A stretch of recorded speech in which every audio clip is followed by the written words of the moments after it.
gue akan bagi tips gitu masuk ITB. Simak videonya sampai habis. Halo guys, welcome di channel Berna. Ini mungkin video pertama di channel YouTube gua yang gua namain Bernat juga gitu. Jadi kenapa alasan gua menjadi content creator adalah karena gua gabut, itu satu, dan yang kedua adalah karena gua pengen dapat banyak ini. Betul, banyak pengalaman ya. Jadi jadi mungkin tips yang tadi itu untuk kalian yang di sini masih SMA dan mau masuk ITB sebagai S1. Jadi sebelumnya kenalin lagi, gue Bernard dan gue merupakan alumni dari ITB di jurusan Teknik Perminyakan. Gue baru lulus di bulan Juli kemarin, jadi baru sekitar ya beberapa bulan lulus. Di video kali ini gue bakal ceritain ke kalian gimana pengalaman gue selama di sekolah, terus masuk ITB, dan kemudian pengalaman gue di ITB 4 tahun sampai lulus. Jadi singkatnya SMA gue itu adalah salah satu SMA yang lumayan bernama lah di Jakarta. Di kelas 12, gue mulai tahu yang namanya PTN, dan kemudian gue mulai cari tahu tentang jalur-jalur masuk PTN dan memilih PTN untuk menjadi tempat berlabuh di kuliah gue. Jadi singkatnya, gue ikut SNMPTN yang sekarang itu SNBP, dan gue memilih ITB sebagai pilihan pertama. Tapi sayangnya waktu itu gue nggak lolos ya, jadi gue tidak beruntung, dan kemudian gue mengambil jalur tes. Itu di masa-masa COVID gitu, jadi di bulan Maret, dan itu benar-benar udah selesai US, dan kemudian gue latihan tryout terus, latihan tryout online di berbagai platform, dan kemudian akhirnya gue keterima di ITB lewat jalur SNBT atau SBMPTN dulu. Jadi di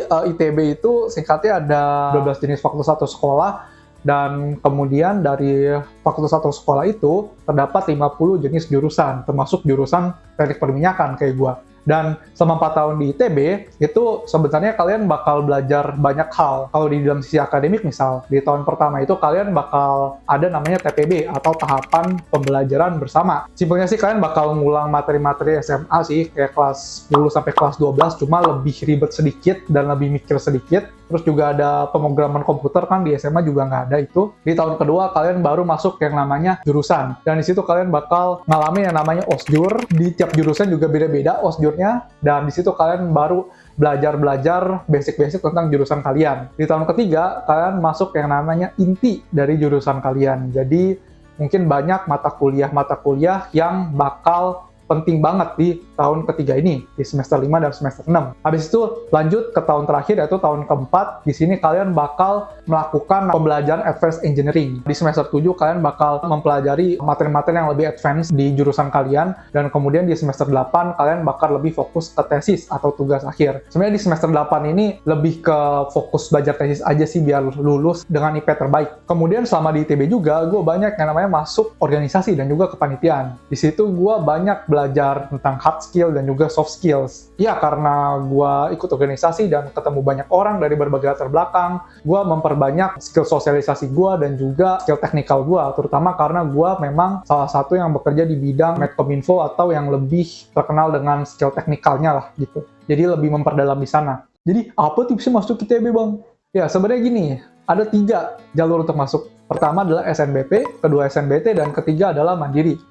Jadi yang pertama, atau SNBP, itu merupakan jalur pertama kalian untuk masuk. Dan SNBP ini singkatnya adalah jalur melalui nilai rapor kalian. Jadi kalau kalian punya nilai bagus di SMA, dan kalian merupakan salah satu di SMA favorit, itu kalian chance untuk masuk secara SNBP itu tinggi. Dan sebenarnya ini merupakan rahasia umum. Jadi kalau BP3 itu lebih memilih untuk SMA yang berakreditasi. Jadi kalau akreditasi A, dan juga banyak alumni yang memang sudah masuk di kampus yang kalian mau tuju, misal ITB gitu, itu bakal peluangnya lebih tinggi untuk dipilih. Ya, gak dikit temen gue yang dari SMP swasta itu masuk ke SMA negeri buat dapetin privilege itu gitu. Jadi karena SMA negeri itu biasanya lebih banyak alumni yang masuk, jadi lebih banyak peluang untuk masuk di SMA negeri dibandingkan dengan SMA swasta kalau mau masuk PTN. Tapi sebenarnya nggak menutup kemungkinan untuk SMA swasta itu banyak yang masuk ya. Dan semisalnya kalian SNBP gagal, itu kalian bisa ikut namanya SNBT. Jadi kalian ikut ujian berbasis tes. Dan sebenarnya di peluang kalian di SNBT ini itu lebih banyak. Karena as in 2023 atau 2024, data itu nunjukin kalau peluang kalian masuk SNBT itu 40%. Lebih banyak dari SNBP yang cuma 20%. Dan Mandiri di sisi lain itu 40%. Kalau untuk SNBT sendiri, tipsnya adalah belajar terus-terusan, belajar try out, belajar lewat bimbingan offline seperti BTA atau Inten, dan kalian fokusin di situ. Terus juga karena memang beberapa tahun belakangan itu materi yang diujikan tuh cuma TPS, kan lebih fokus tuh, jadi ya lebih banyak latihan lah kalau untuk TPS itu, karena kan lebih kayak tes IQ. Terus juga kalau untuk TPS sendiri kan ada banyak kategori. Nah, gue saranin untuk kalian tuh cari gitu sebenarnya jurusan yang kalian mau masuk itu lebih favor di bagian apa. Misal kalau teknik itu lebih favor di bagian penalaran kuantitatif. Jadi jangan lupa untuk belajar di bagian penalaran kuantitatif. Dan jangan lupa selain belajar penalaran kuantitatif juga belajar yang lain, karena ya masa penalaran kuantitatif doang yang bagus. Anyway, karena ini video buat teman-teman kelas 12 yang masih belajar, dan juga mungkin ada teman-teman yang masih SMP atau belum kelas 12 tapi mau masuk ITB, gue saranin untuk belajar secara maksimal. Karena kalian yang pasti pengen ngejar peluang untuk SNBP dulu gitu. Jadi kalian bakal pengen ngejar nilai kalian yang bagus dulu untuk keterima di PTN favorit kalian. Tapi jangan lupa, kalau kalian nggak masuk ITB, jangan kecewa karena masih ada UI.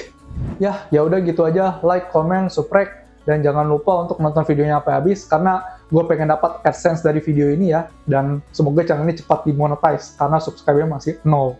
Anyway, see you guys in the next videos.